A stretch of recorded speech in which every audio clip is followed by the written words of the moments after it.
Yo, yo, yo. Welcome back to the Further Your Lifestyle podcast, conversations on lifestyle, passions, and hustles. My name's Chris Furlong. I am your host, and I'm super excited to be back here having the conversation with you. Now, today, I'm super excited also to have Matt, the Aussie flipper, back here on the pod. And this is his second time, basically a year later. And, you know, if you are new here, he's a reseller, he's a YouTuber, and he's doing some pretty cool stuff. And he's basically practically built a business from $0 all the way up to $100,000 in his first year. And if that doesn't inspire you, if that doesn't motivate you, well, that's okay, because it's not always about money. But Matt brings some really great perspective about taking it slow and growing and how it has worked for him. He's doing amazing things on YouTube. His YouTube has gained huge momentum over the last year, and we're going to chat all about that. But really, the main topic today is just diving down a little deeper into what are the different elements that he's furthering in his life and why. And I think it's important to have these conversations. We also touch on a few other different things, and me and Matt, we chat all the time, so it's just really just like another conversation. So make sure you buckle up, get excited, and let's get into it. Matt, welcome to the Further Your Lifestyle podcast. Again, this is the second time. It's almost been a year. It probably has been a year. How you doing, man? I'm good, man. Thanks for getting me back on. I was just saying off air, congrats on the 1 year of the pod. That's super exciting. I don't know. I can't. How long ago was it that I was last on? It would be, because I think you were like third or fourth guest, to be honest. Yeah. Which No, probably I puts remember you being close to super cool. around March, April in Yeah. 2021. So it About a has been year. a year. And I know we chat all the time, and you know we've had a few other calls which were non-podcast related, but I know it's just gone so quick, right? I mean, you know, you've been doing this. I mean, you're doing reselling for about, jeepers, it must be 18 months now. Yeah. Yeah. And Spot on. 18 months, a little bit over 18 months now, July of 2020. wow, So yeah, I mean that time has absolutely flown, but things are doing really well, man. I'm still pretty much from I guess a business set the same as I was when we last spoke a year ago, just a little bit probably more further down the road, but yeah. yeah, things are all ticking along pretty well. Love it, love it. And I encourage everyone that's listening, if you haven't heard about who Matt is and the Aussie Flipper, the journey that he's been doing for the last 18 months, you can go check out the first episode. Otherwise, he's got his YouTube channel, which we're going to chat about shortly. But yeah, go check out first episode with him, because that's basically where you were probably only about 6 months in at that time when we first caught up, I reckon. And it might have been a bit more. And you were, at the time of when we were chatting, you were basically setting the goal to hit $100,000. And I think that was for the year, or you were on track to hit it by mid-year or something. And I know, spoiler alert, that you hit that $100,000. And I kind of want to just catch up, you know, let's go over what's happened over the last year in terms of growth with the business, growth with yourself. I know your YouTube's blown up. And then we're going to dive into a bit more about, you know, just the different things that you're doing to help further your own life. So 1 year later, you've done over $100,000 in revenue reselling. And how's that been, man? Because I mean, to put it, you know, it's weird to go from zero and to build up to now say, yeah, I built $100,000 business, right? Like, it must be cool. Yeah, it's pretty cool. And I know you're on the same journey yourself as well. So you know exactly kind of how it Yeah. feels into, progress yourself week by week, day by day, hour by hour, because that's really what it is. But yeah, from, I guess, when we were last on the pod, that was 6 months in. And I think at that point I was working on my first financial year, not even financial year, just calendar year Yeah. of doing July. Oh, actually, no, I lie. It was a calendar year, Yeah. financial year. I wanted to get $100,000 in revenue straight off the bat, and I was able to tick that off and get there. We got the 100,000. I've basically just immediately started to set another goal. So now I'm after $140,000 in revenue. Why not? Yeah, I mean, you just go for the next bar. You're satisfied for a few days, and then you just want more, don't you? So that was certainly the case with me. I was really happy and excited to kind of get there, and then I thought, right, well, this is possible. You can continue with it. You've got it to a point where it is a full-time job, and you don't need to work a side job or a second job to keep yourself going. This can be a full-time gig, and then it was setting the next bar, albeit it is still just me. There's no extra staff that have come on board or anything like that. That's some future plans now that we've sort of hit this first level. So I don't think I really do feel like I'm capping out right now from a workload perspective. Yeah. Like I'm brimming. Like the more sales you get, the more revenue you get, the more work you have to do, right? Yeah. That's kind of got me to the point now where I realized that I'm pretty much, if I can hit the $140,000 in revenue, albeit just me doing it, I reckon from there I can start to look at staffing and getting a few people to come in and I guess give me some assistance. So the other side of that is obviously the YouTube channel has been as much of a focus as the eBay revenue goals that I've got in place as well. And that hasn't fallen away for the last 12 months either. Since day one, 18 months ago, I've still been publishing 3 videos a week. And I think I had 10 days off over Christmas, but good man. Oh, it was so hard. It was so hard. You feel like the algorithm's just going to just fall off the perch and not give you any momentum. But I had to take it because I was feeling a little bit burnt out after a full sort of 18 months or 12 months of doing it. So man, YouTube going really well, and reselling is going pretty good too. It's really great. And, I've been following you since I think you were 600, 500 subscribers on YouTube. And that would have been back in October of 2020, I think.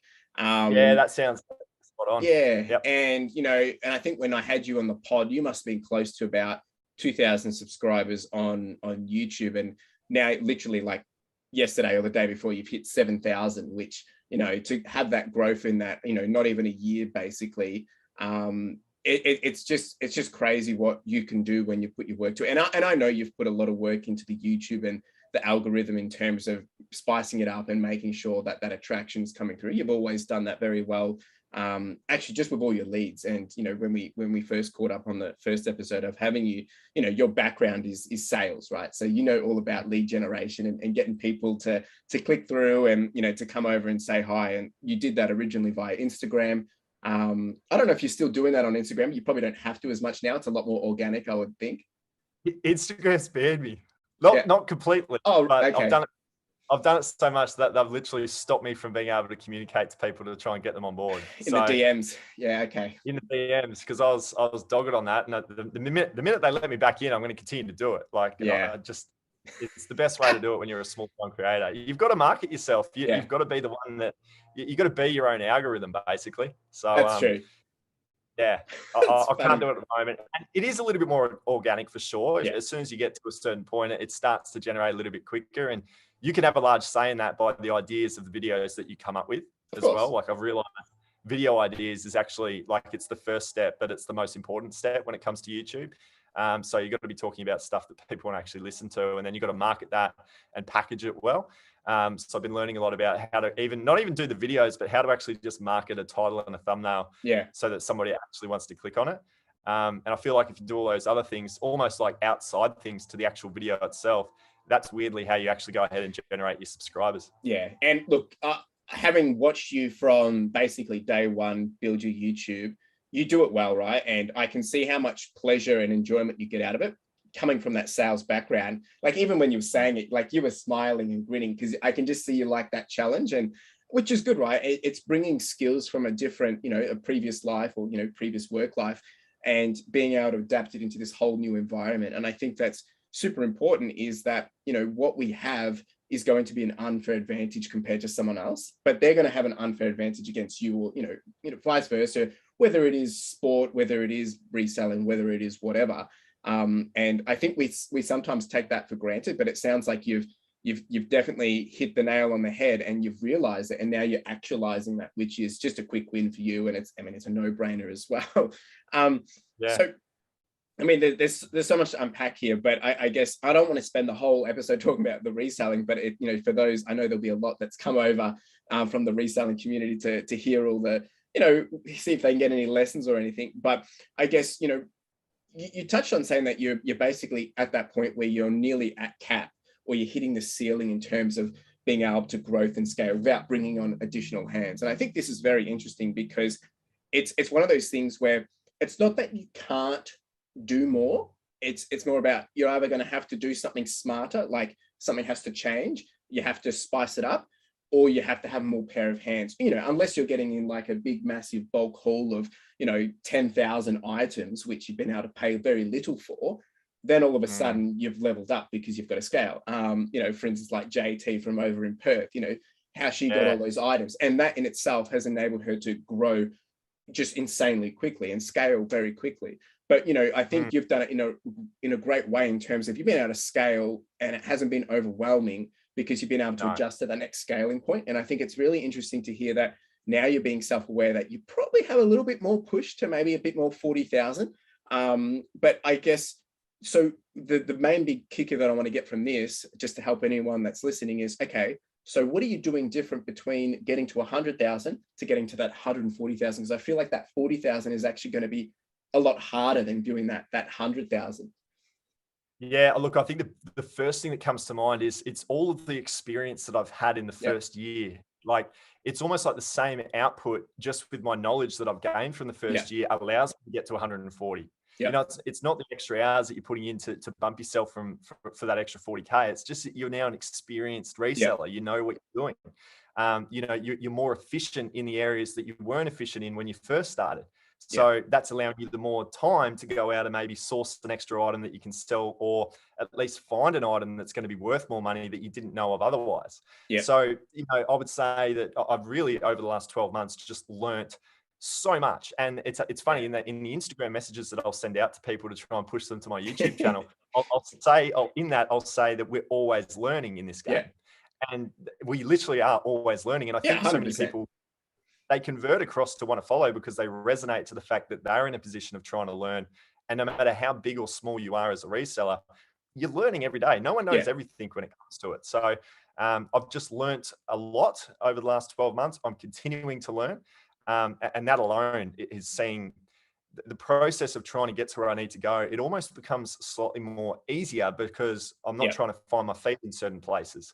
Granted though, there is more workload because like I said before, when more sales come in, you know, more workload results, but I've just improved so many different, I should say, efficiencies. And that's probably been the biggest one. But I didn't really want to set a goal that was too far reaching as well, because there's a bit of a side gig there with YouTube as well. And, you know, I wanted to go from 100 to 140 and not feel like I was going to be stressing myself out throughout the year. I think it's achievable. And it's going to be based on those learnings done prior. It's a really great way that you've answered that. And look, I mean, I don't think there's any right or wrong. It's going to be different for every different person. But I think it's important how you've looked at that, because you're right, because you've now got efficiencies, you've got experience, what used to take you 10 minutes now takes you 2 minutes. Because you're scaling, you're able to then reuse that time to then manage all the sales and do the postage, because the postage isn't going to it will get a little quicker because, you know, you've worked out your processes and systems. But if you've got 100 items to ship, you know, it's still going to probably take you, you know, 3 minutes per item, right? Like, that's unfortunately the way it is. Whereas, you know, back in the day when you were doing 20 items, it might have taken you 5 minutes or 6 minutes, right? So you're almost in the same time bound. So I think that's really cool, right? And I mean, and obviously everyone, this is revenue, it's not profit. If you're happy to share it, what would be your current profit sitting around, or what are you basically paying yourself when you're thinking about 100 to 140,000 revenue? Yeah, it's probably 4 to 4.5 grand a month. At level 100, if I'm at 140, it's probably about 4.5 to 5, depending on where the numbers lie. But to me, that's, you know, it's the bare bones of a full-time job. It's, you know, $50,000 a year at that point. And then, you know, YouTube goes on top of that. To be honest with you, I really am at a crossroads of really trying to grow. And it's actually the scary side of bringing in employees. That's scary. I've never done that before. I'm nervous about that. And I'm nervous about how I'm going to go about doing it, hopefully right the first time around, which may not be the case. But there was no real risk initially when you get yourself up to 100. That's very personal. It's just you can do it. Anyone can do it. But if I've got these goals and aspirations for the next stage, yes, I can get to 140. But if I want to surpass that, and if I've got the cash through YouTube and reselling to invest in staff members, that's nervous. That growth stage that I'm in now is a nervous time. And the other one as well is I've never said it actually on my YouTube channel. This is the first time I'm going to be saying it to you, but mum and dad here at the house that I'm working out of, they're going to be selling. The market's really, really good here on the Gold Coast. Like, it's really good. Property is flying. The flooding obviously hasn't helped of recent times, but they've given me a bit of a tap on the shoulder, and they've said, Matt, we might just, you know, pocket our numbers and get out of here and move to something a bit smaller. So that is the really big thing for me to have to look at now on a growth perspective of what's it going to be in 3-5 years time. Do you need a storage unit? What are the costs associated to that? Are you going to be able to fill in your employees in that storage area? Whatever the case may be, I've got to think about that now as well. So it hasn't taken place yet. I'm in a research stage, but I There's some love this. big, like, This is there'll great. be some big movements. Yeah, yeah. Because right there, you've basically just said that, yep, you've been, I'm not saying that you've had it easy for the last, year and a half, but you've had a pretty good flow system. Obviously you've got circumstances that you can manage that might not everyone have, but Just you know, less risk, yeah, less risk, right? Like you're rent free at your parents' place. That's great. yeah, You're working only with yourself. There's no other helpers. There's no other yeah, person relying on a paycheck. yeah, To then having a really large expense of having to yeah, pay, $300-400 a week for a storage unit, yeah, and then having to maybe pay $100 to $200 depending on how many hours this person works, yeah. and then they're relying on that paycheck. So This you've is, now got yeah. really big business responsibilities that you didn't have otherwise. It's funny. All of a sudden, it's like now you're back at zero again in some sense, because you're going to Yeah, have to replay everything and cater for it, which is really good, right? Because as you said, you're scared and it makes you feel nervous, and and it is, and that's good because it means that you are at that tipping point of jumping outside of that comfort zone. I'm actually excited for you, man, because oh, there'll probably be people listening to this and it's like, oh, finally he's on the same playing field, right? Because there's probably people that don't have that ability to be able to rent free or have it at their parents' yeah, place and things, and it brings a whole new, I guess, putting a bit more skin in the game, in some sense. yeah, But it does. I mean, I think it's funny though, because you're aiming for that 140. That 40 actually might fill the gap, right? In some sense, especially for the next year, trial and error with, having people come through and getting a place to store it. And dude, it's, I mean, congratulations in some sense, because I feel like that helps you then take it to the next level. It forces you to take it to the next level. It has to happen. You can't be, you're not going to go far when it's just yourself. And you don't like, I don't want this eBay thing to be hundreds and hundreds of thousands of dollars, but I Yeah. would like the flexibility of having somebody to assist me as a bit of a right-hand man so I can focus on Yeah. YouTube, because I'm so passionate about the YouTube. And there's a lot of day-to-day administrative tasks with reselling, like very well, Yep.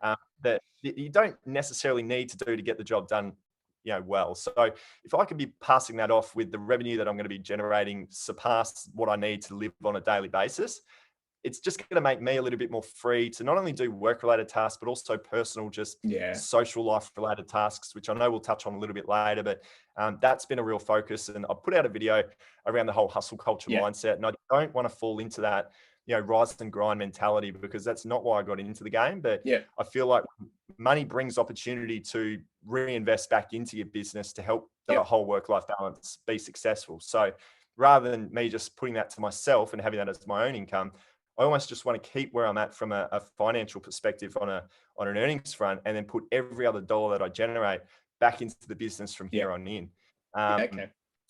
First two things will be, it will be the warehouse of some description, and my first sort of part-time, I guess, employee to help me get that work-life balance. So cool. That's great. And look, I mean, we could chat hours on this. So I'm gonna, it's good. So people that are listening from the reselling community, or anyone that's just curious, I mean, head over to his channel, the Aussie Flipper, or hit him up on Instagram, and you can ask a bit more into this. But from this conversation, I want to dive into the next thing of the last year with, excuse me, of the last year of building out the YouTube, the business, and then just you growing as an individual. What lessons have you learned from doing this? In terms of that applies to a broader perspective to life rather than just a business, because you would have had to, like you're feeling now, you've probably gotten a little uncomfortable, you've had to adjust, you had to try new things, you've had to find new routines. What are some of the big lessons, if there's a couple off the top of your head, that you've taken away from the last year to 18 months from building these two platforms of area? Yeah, look, I think furthering your lifestyle, no matter what you're doing, if it's a business thing, if it's a personal health perspective, patience and dedication. Okay. That's really what's got me to where I've got to. And if I think about all the different things that I've learned and all the different things that I've been able to do and achieve, it was the patience to persist, and it was the dedication to just continually do the little day-to-day things correctly. So I think a lot of people unfortunately battle with that. They aren't Yeah. patient. They want it all to happen straight away. They want the $100,000 in 6 months or in 3 months. Yeah. And it literally doesn't happen. I probably would have said it in our podcast last year, where I gave myself a 3-year runway Yeah. to tick off all these goals that I had in place before I considered going back to a 9-to-5 job. I wanted Yeah. to give myself 3 years worth of a crack. And to be honest, I really don't think too many people would think to give themselves 3 years. They would think that Correct. that's too long a time frame.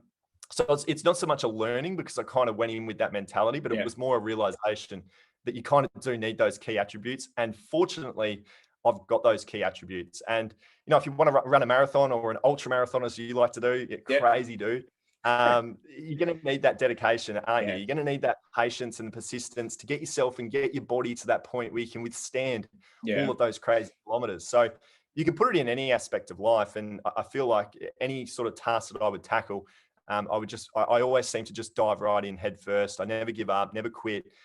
Always look at small goals in place to get to the big picture, which I know you do very, very well and can relate to this. Just stick with it and be patient.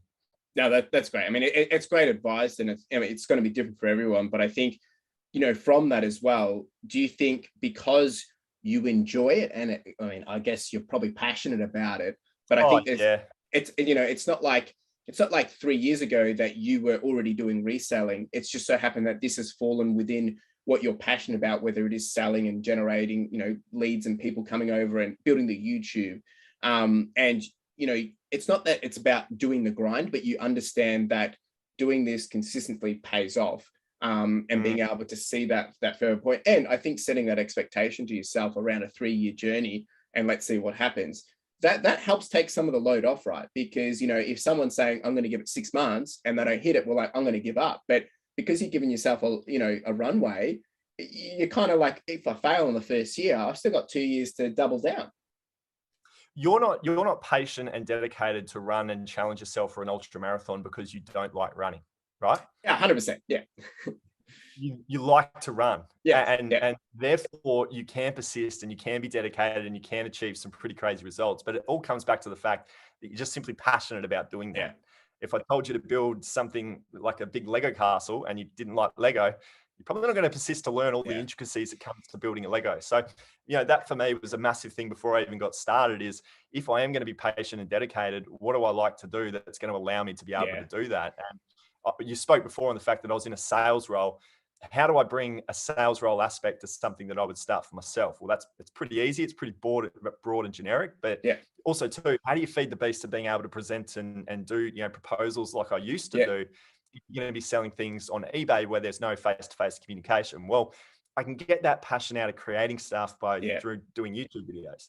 So every single aspect that I've chosen to go into through a few weeks and months of thinking about what's my next step will be when the coronavirus last year and I was working my 9 to 5, it was what are all my passions and what are actually, Gary Vee will say this all the time. And I listen to a lot of Gary Vee like everybody does, but it's just that self-awareness as well. I really kind of took that on board and I'm like, what am I good at?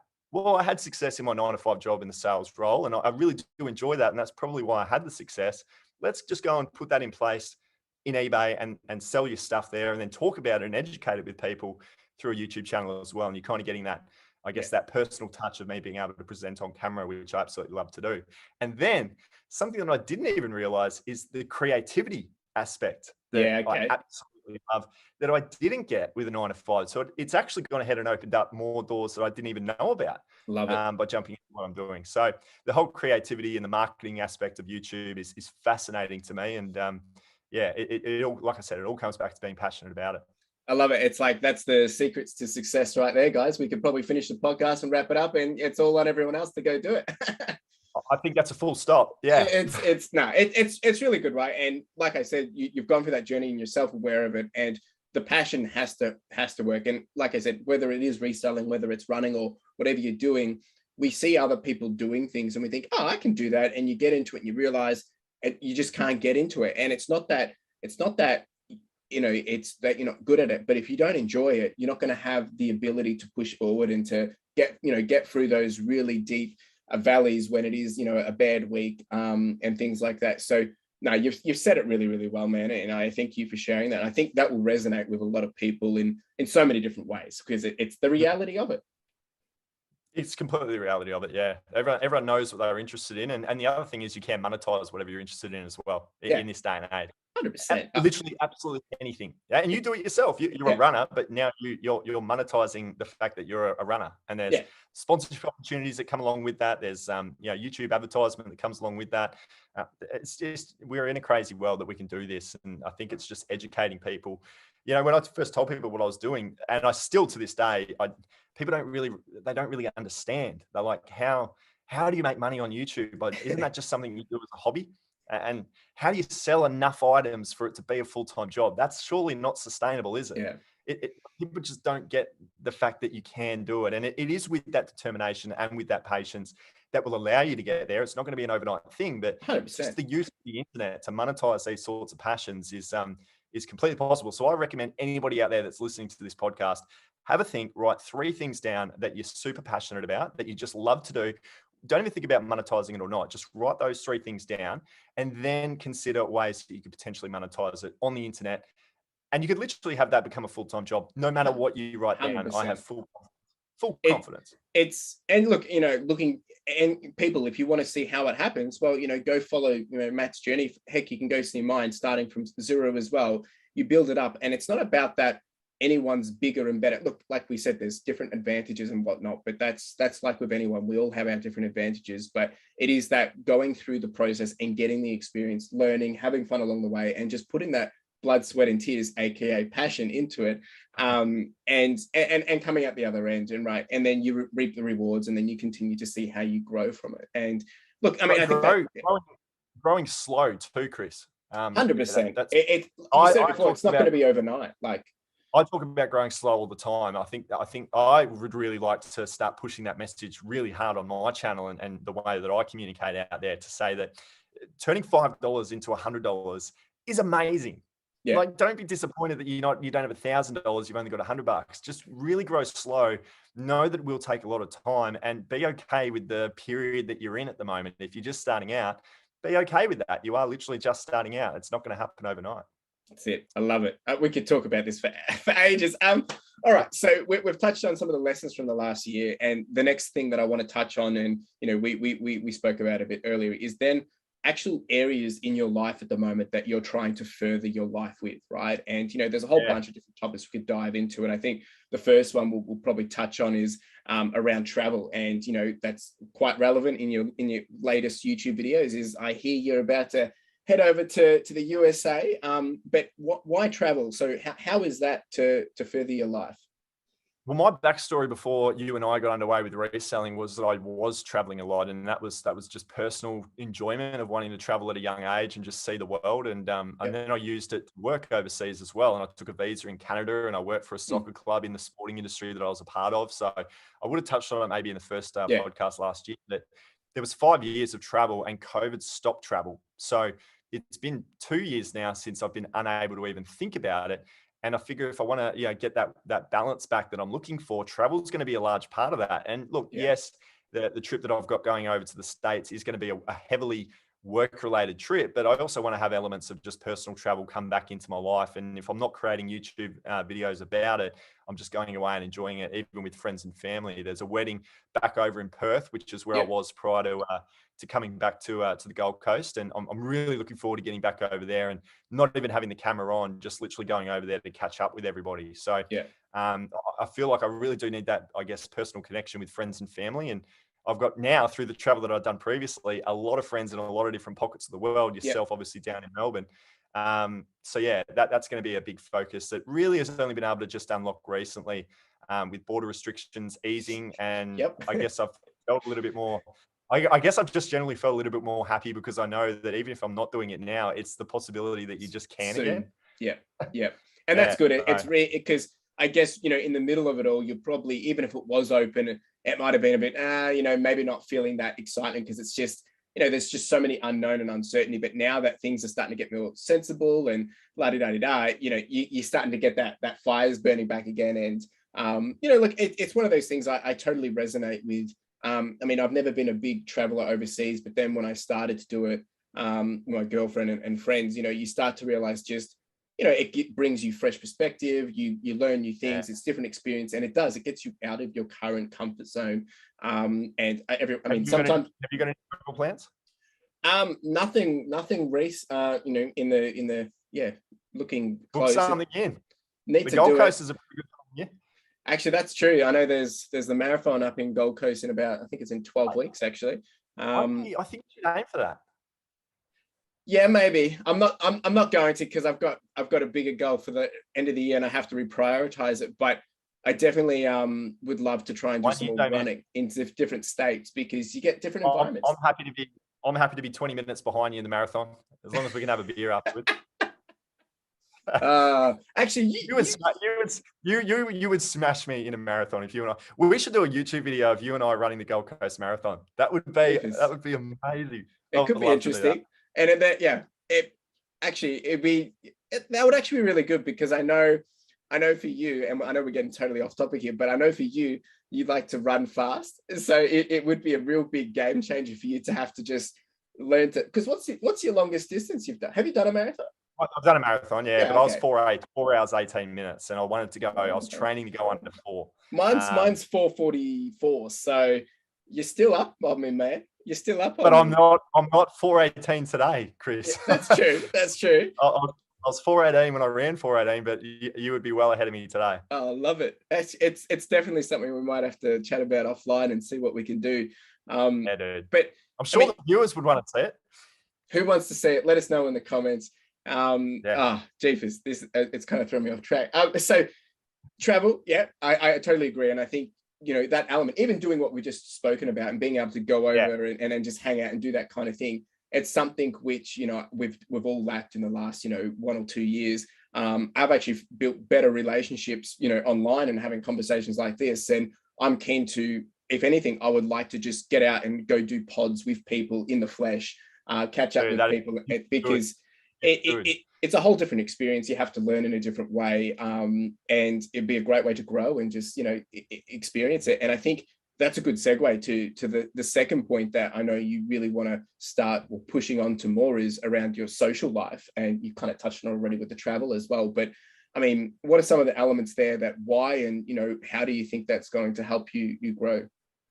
Well, it's so important, and I personally, look, I don't know how it couldn't be, but it may not be super important to some people. But for me, friends and family, that's the reason why I got into reselling or working for myself, was to have, I guess, the flexibility and freedom to be able to catch up with friends and family, and to come back to the Gold Coast, which is where I'm from, and to have literally, I'm back working at my parents' place, which I wasn't able to see for 5 years while I was away. So I've got a younger sister as well, her partner, they're awesome people, awesome to hang out with.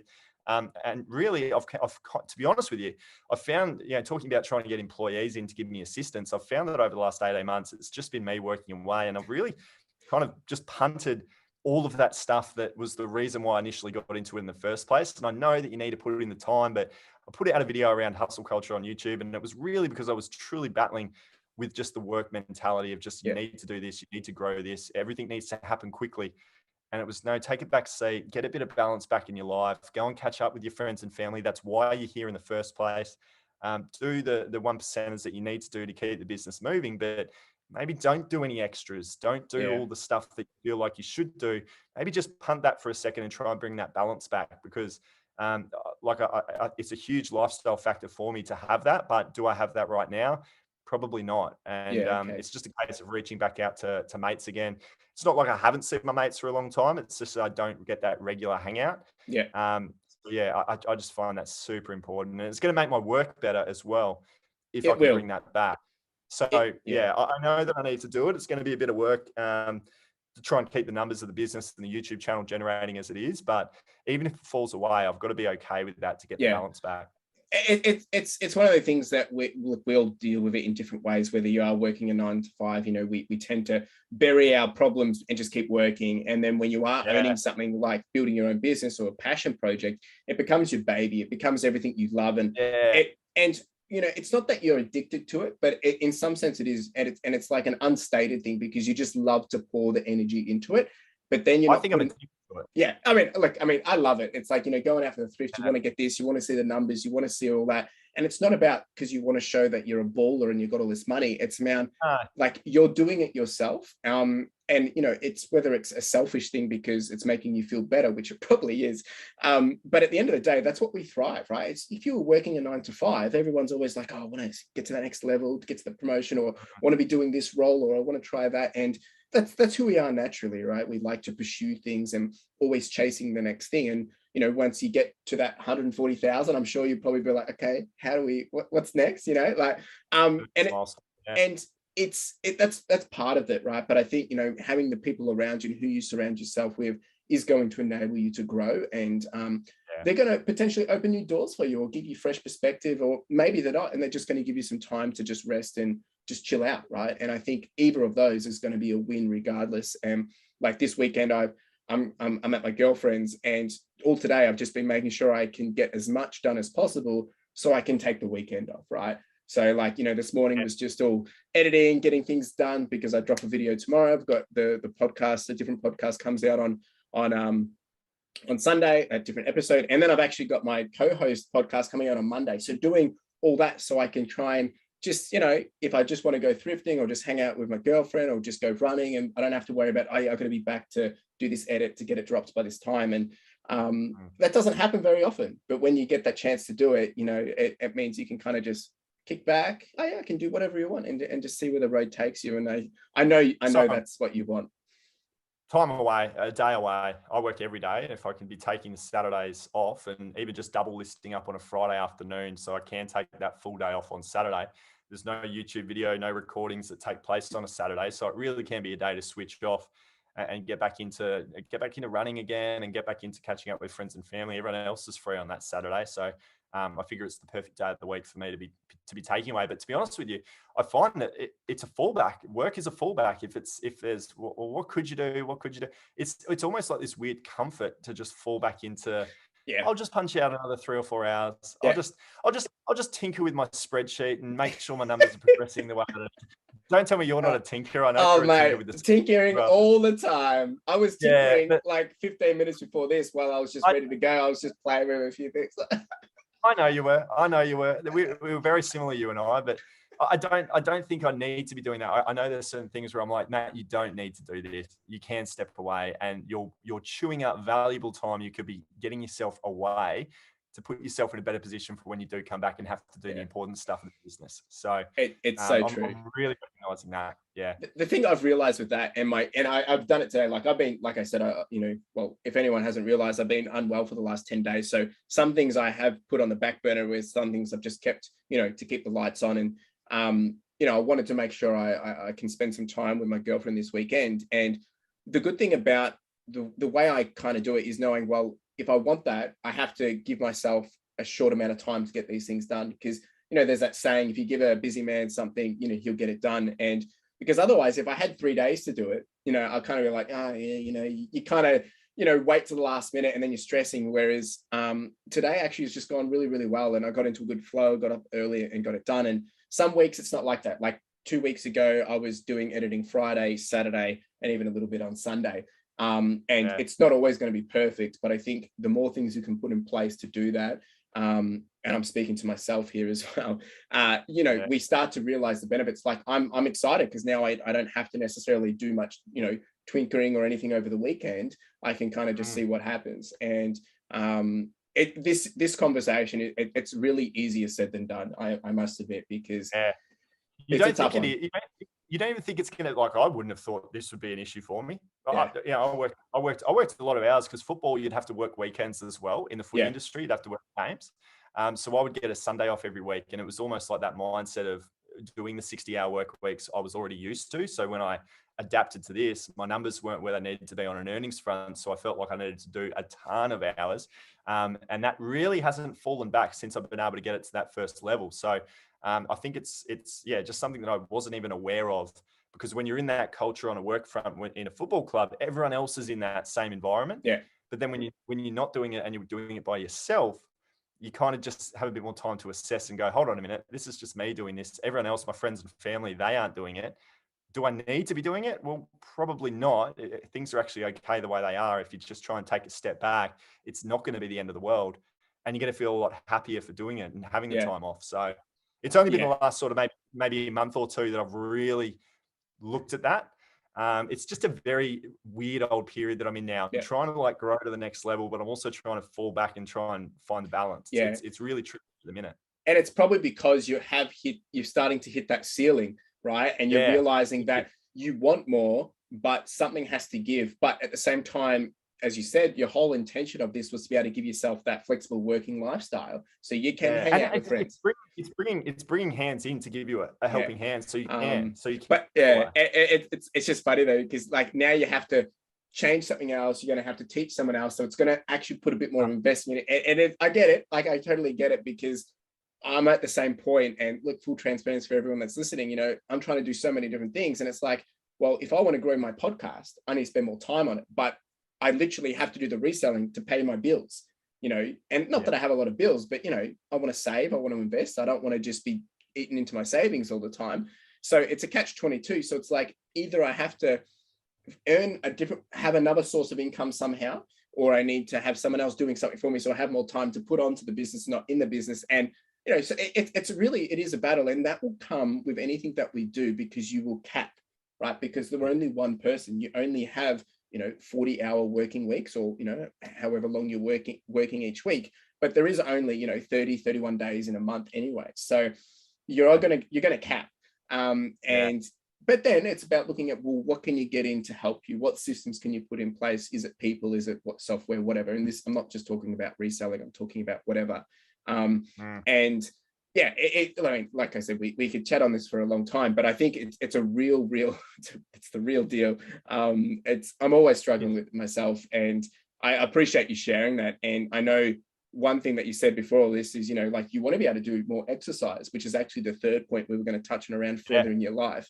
So when you talk about exercise, I know with chat, you are a runner, and, you know, you had to step away from running a bit, and now you're trying to get back into it. But when you talk about exercising, so how do you think that's going to help further your life, but also why are you trying to make sure it's a sure thing in your routine?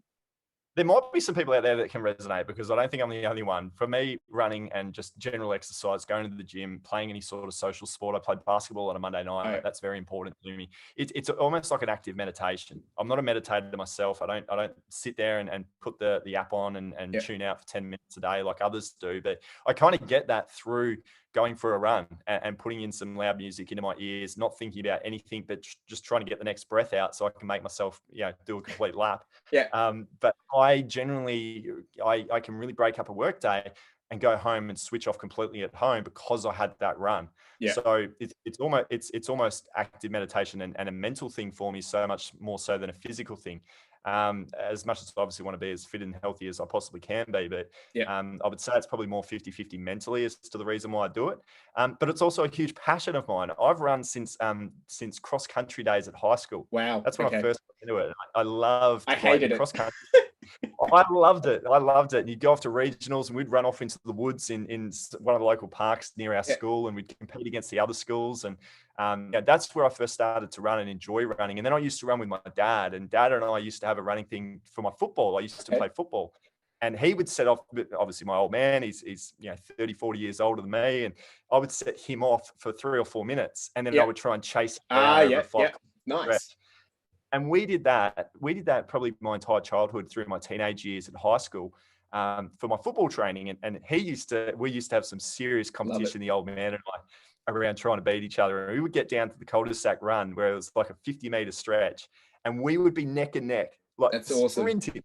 We got it down to a science. We got it down to a few seconds. So I've obviously got good memories from those sorts of things. So that's why the running has always kind of remained for me. And I've always kind of, you know, been persistent and dedicated to that, because it is a passion, everything that we've spoken about. But I've been sick, a bit like you. I've been sick over the last couple of months. I was coronavirus in December, January, and then I was shingles. Shingles is nasty, man. It was nasty. And that hit me for about 3 or 4 weeks. And I think it's pretty much gotten to what now, start of March. And I'm really only feeling like I can get back to doing that. And man, to not do it for 2 months. I can't imagine. I realized how important it is to my lifestyle. I couldn't fathom just like catching up with friends when I wasn't working, go to bed, have dinner, whatever the case may be, and not do exercise, because I just wouldn't be a happier person. if I was doing that. Yeah. And I noticed that in the 2 months of being sick and away from it, I literally could not train. I could not run. And I really felt that for the very first time. So a huge thing for me, but also mentally to make yourself feel good. And then obviously when you go into your work mode, to work better. It's really good. Like, I mean, look, You know it yourself. I resonate with that so well. Like, I've had 10 days off and, not running. I was just like, oh my gosh. And, not being able to meet my goals, or I'm not, just getting out and just feeling exercise. Right. I mean, but, what I'm taking from all this is like, and whether you knew it prior or you've only really discovered it in the last year and a half, is it sounds like you've got some really strong pillars that are building up your life. And I think it's interesting because if I had asked you these questions 3-4 years ago, you probably wouldn't have had the same answers. Like, you wouldn't have realized how much you enjoyed those things, or, we change, and, you get new different hobbies and different things. That's your escape and whatnot. But it sounds like now, like, if you were starting from zero again, you would have an idea of like, you need to make sure you build this into it. You want to be able to do this, and that's what you're creating. And now, because you have gotten to that point and you're realizing it, now you're trying to switch it over, but still maintain everything at the same time. I think where I lost it was actually not playing team sport. Okay. I played a lot of cricket, and I played a lot of football, and that was year round. It would summer, winter sports. And I did that right the way up to about 22 or so. And then I went away and did the travel. And the travel element was kind of like this, prolonged holiday where you're just constantly meeting people and all that sort of things. So right? You get that. And then, So you got that social element, which is one of the pillars. And then, when you were playing team sport, you were working, you were communicating with fellow co-workers, and then you would have all your best mates. You'd go out on a night out and have a beer after a game of footy or cricket. You'd have got your physical health sorted by playing the game, and then you'd have your social stuff sorted. So I lost kind of the travel aspect and the friends and family of social sport. And then I fell into just simply working. So it was like a realization of only about, I don't know, maybe 4 months ago when I started playing Monday night basketball. It was, okay, you can't commit yourself to Tuesday, Thursday, play on Saturday. If I played a game of footy, I'd probably pick a hamstring day one. I'm not as fit as I used to be. So let's just do Monday night basketball. Yeah. No commitment other than get your mates together. We just play with a social rec team, 45 minutes every Monday night. No real massive commitment, but a huge benefit because it brings back all the things that are super important to me. So, these pillars that you speak of, I probably wouldn't have even thought about it, years ago because I was naturally just doing it. But this weird old world that we're in, and the position that I've put myself into on a work front has caused me to try and reflect and go, well, how were you happy? What were the things? And that's everything that it was. Yeah, no, I love it. And it's great. And I think we all have these things, like these different roots or these different pillars and values. And like I said, they might change over time as we grow and, develop or whatever. But I think it's important to have that self-awareness and take some time to discover what they are, because they're usually the motivators that are helping you either move towards something or actually motivating you to move away from something, right? And once you put them into play and actually, you actually identify them, you can start to, I guess, leverage them as your unfair advantages or things that's going to help you thrive. And, for me, the running, it enables me to keep going, because even though, people think, how does running help you feel more, alive because you're exhausted afterwards? But, that's my chill time. That's where I get to learn. I can listen to a podcast, or I can just get out and express and clear the head and dump everything off me, right? And then I can come back, you feel like you've already won the day, and then start the day and, go smash it out. Whereas when I don't have that in my routine, it's just like, you feel like something's not right. And I think the more we, I would encourage anyone to just have a deep dive and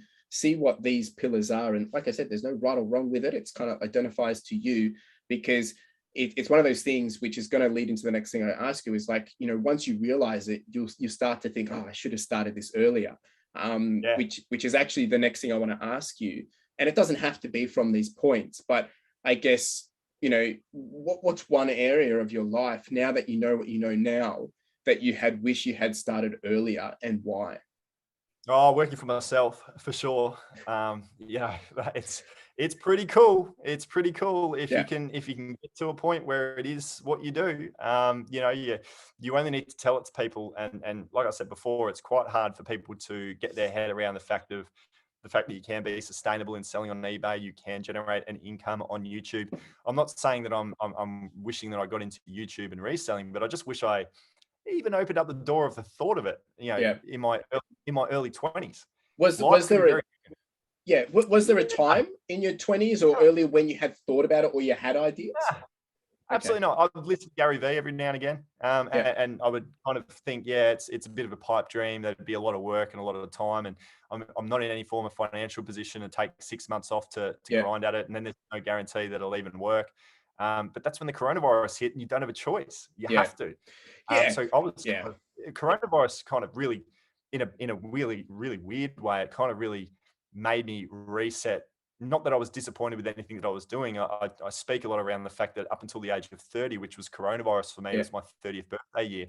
I had all of these. I called it before 30. You'd appreciate this. It was all aspects of my life, every single pocket of my life, and I had goals for every single one. And I can tell you that on my 30th birthday, before the virus, I ticked off every single one of them. Nice. And then at the coronavirus, it all stopped.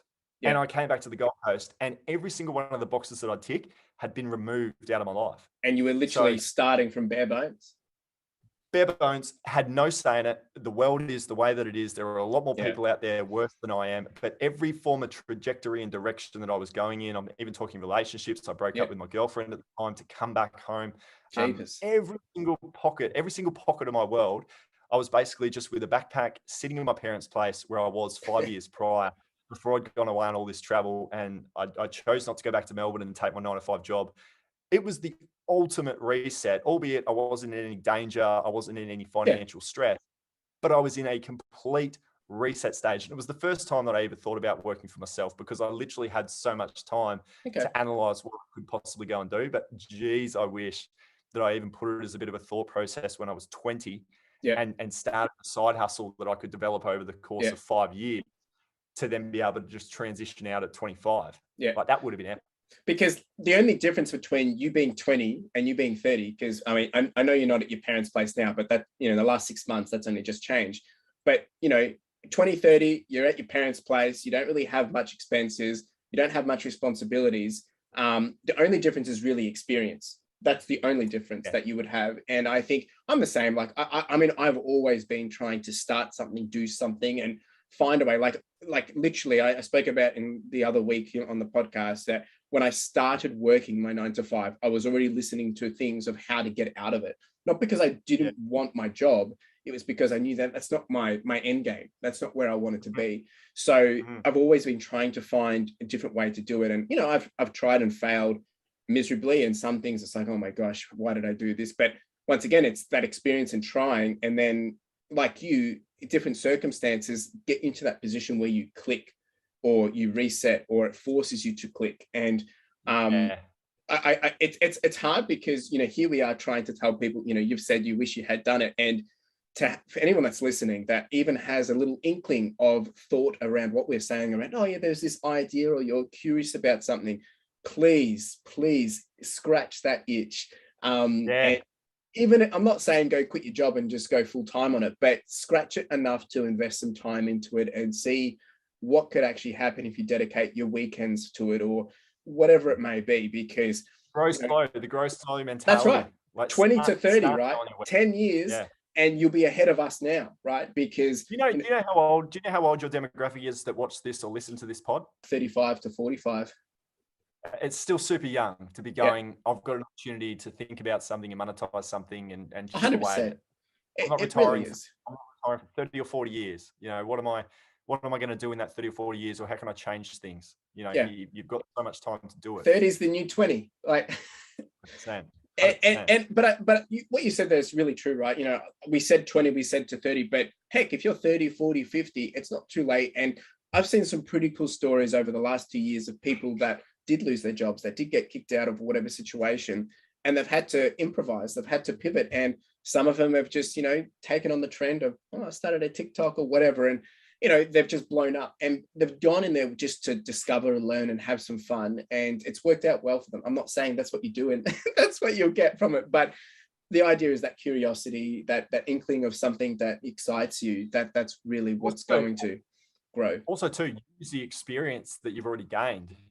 Generally, if you're going to try and do something different, it might not be a complete 180. It might just be just a slight pivot that you can still utilize the skills that you've already used and developed. Exactly, like you said before. Yeah. If I didn't have the 10 years in the sports industry and my sales roles, maybe I'm not great at eBay and YouTube. In getting a fast start with it, or being able to generate sales for it to be a full-time job or to gain subscribers. If I didn't have that past background and experience of doing presentations and making sales of my own in that industry. Yeah. So what do you wish you did when you were younger? Yeah, I would have liked to have started to work for myself at a younger age, but I also don't regret not doing that because it's allowed me to kick it into gear at this point in my life. Exactly. So, catch-22, like it's I don't regret anything that I have ever done at any point. And that's how I try to live my life as well, is at any point in time, what do you want to do right now? Like you can do whatever you want to do. If it's a job that you're working that you don't want to work in, find a way to get out of it, make that your priority. If you're not earning enough money, find a way to start another thing to make you more money if that's what your priority is. Whatever it is, what you want to do right now, I truly believe that anybody can set themselves up to be in that position. But so many people don't. So many people don't think it's possible, and they get rutted into working a job that they hate, and they just literally months and years go by, and they literally don't like and enjoy their lifestyle when they possibly could change it if they wanted to. Love it. It's I mean, we can't. I mean, we could go on for ages about this, but I feel like that's really the pivotal point here of just. I mean, guys, you got to take what you want and pursue it, right? I mean, that's it's cliche as it is. That's really the only way to do it. And I love what you're saying around slow growth because for me to get to my running journey, and I've only been reselling for a year now, but my running, I've done ultra marathon, I've done multiple marathons, and I'm doing 2 half marathons a month. But you're a mad. It's taken me 8 years to get here, right? And I think that's the key thing is the time element. I can't just go out and all of a sudden go do a 100K ultra marathon, because 50K ultra to me was like, whoa. So that 100 is like me starting back at 5K again, thinking, how do I do a 10K or a 20K? So that perspective, and I think it is that slow growth over time that's going to give you the confidence, the experience, and the ability to then show up and say, yeah, I got this. Make it cool. I want to make growing slow cool. Yeah. I mean, look, I think actions speak louder than words, right? And I think when people start to realize it and build that momentum and get that snowball effect, that's when you can really understand the power of it. And it's like compound, it's like investing, right? If it's that statement of, the best time to invest was 20 years ago or today, because right now we just discussed about, what you wish you would have done at 20 years, but then you wouldn't have had the experience. So hindsight tells us then, well, okay, if you want something in 20 years time or 10 years time, you have to start today. That's the only way to get it. You can't start in 20 years and expect you're going to have the result because you've missed the 20. We can harp on this. So look, I'm going to be super excited to see, and I said this last time, where you're going to be over the next few years, especially 5 years, because then it's outside of your 3-year window. Like it's going to be very interesting, even for myself. Like, I know we talk about it and it feels a long way away, but it will go quick. And of course, I'll probably have you back again in a year's time and check in, see what's going on, see what's changed. And that's what I love about this, is because I've been catching up with a lot of people over, and it's been a year since I've caught up, and seeing how they've changed, what they're doing different, how they've grown, how they haven't grown, or where they've failed. And all these things play a part in molding who we are and enabling others to grow too. So I mean, Matt, like we've touched on heaps, man. I really do appreciate it, because there's a lot to unpack here. And I think I was going to say, what's one thing you would leave to the audience, but I think you're going to say it's like slow grow. I mean, grow slow. I'm going to start to say it a bit more in my videos. I reckon it's almost been born. I've been thinking about it a lot. I've mentioned it here and there, but I reckon it's been born out of this podcast, because I don't verbally talk about this sort of stuff. I think about all this sort of stuff, but sitting on a pod with you and actually putting it out there and speaking it, the resounding thing that I come back to is that I'm growing slow every single day, and I'm still here now, 18 months in. Yeah. So, and that's it. You're showing up, you're putting in the reps, you're still here. I'm still here. And a lot of people 18 months in, they aren't still here. And it's because you're okay to grow slow. And you'll speak to me in a year's time and you'll say, what are you up to? And I'll say, well, I've just grown slow for another 12 months. That's it. And I think, I can resonate with this a lot, because I've had my YouTube for 6-7 years now. And, I've changed and shuffled, and, I'm picking up momentum now. But, 100% transparency. For me to be on YouTube for 5 years when I first met you, 5, 6 years, and then to see you come along and now you're at 7K and you've done it in literally, a tenth of the time I've been on there, and you're like 7x me. It's frustrating as heck, but I can understand why people get so frustrated, because people think you're an overnight success, but that's not true, right? It's not overnight. It's literally 18 months, right? And but it's also perception. Like, to me, I look at people with 20, 30, 40, 100,000 subscriber accounts and get envious at there's their numbers. Always someone ahead, right? And there's that timeline. It's the most cliche thing that I always talk about is you're in the middle. There's always someone ahead of you, and there's always someone that you're influencing and pulling up or inspiring. And that once you're aware of that and realize where you're at is where you need to be at, and it's about not being jealous but being motivated by the ones ahead of you, and making sure that you're helping the ones behind you, encouraging them and helping them see that, hey, I was there whenever I was there. You just got to keep that discipline, and that grow slow, that's the big takeaway. Look, speaking of passions, my passion really has developed over the last 18 months into YouTube. And like I spoke about before, the creativity aspect, the titles, the thumbnails. I'm more than happy to have a chat to you about it as well, if you want to have a chat about that generation, what video ideas are going to pop for us, and what titles and thumbnails can we do, because that's not going to be taking any time out of my day. I talk about and think about that every single day of the week. So if you've got your goals to try and get your YouTube subscribers up and things like that, we can have a chat. Yeah, man.